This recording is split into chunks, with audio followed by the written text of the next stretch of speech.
Welcome to this brand new show, Anatomy and Function of the Cranial Nerve 7. There's only one episode in this series called Anatomy and Function of Cranial Nerve 7. This episode is dedicated to Andrea.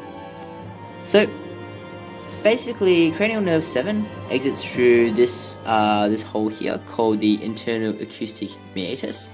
Here is cranial nerve 7 here. And it exits out through the stylomastoid foramen, which is just behind the styloid. Funny that. It immediately gives off a branch called the posterior auricular branch, which is posterior to the auricula. And then it goes behind the parotid gland, or rather in the parotid gland, and becomes the parotid plexus here.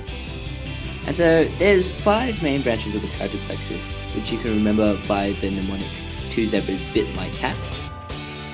The first branch is the temporal branch, and that supplies frontalis. It also supplies the superior part of the orbicularis oculi muscle.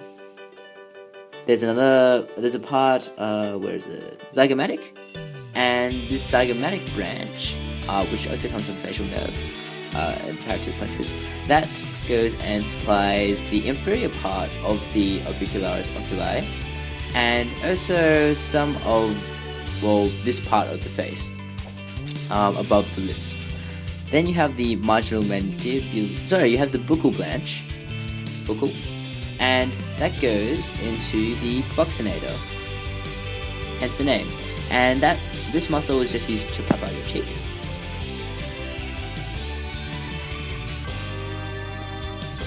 Then you have the marginal mandibular branch, and that goes and does risorius, which is this smiling muscle here, and also does the depressors of the lip.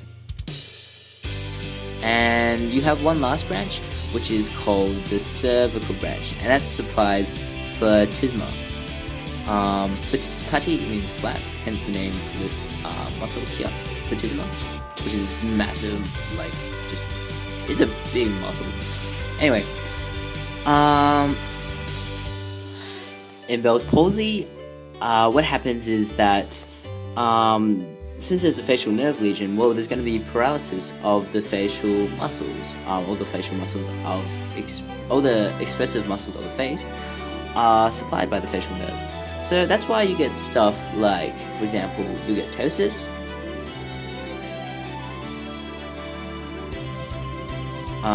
You'll get like a drooping mouth.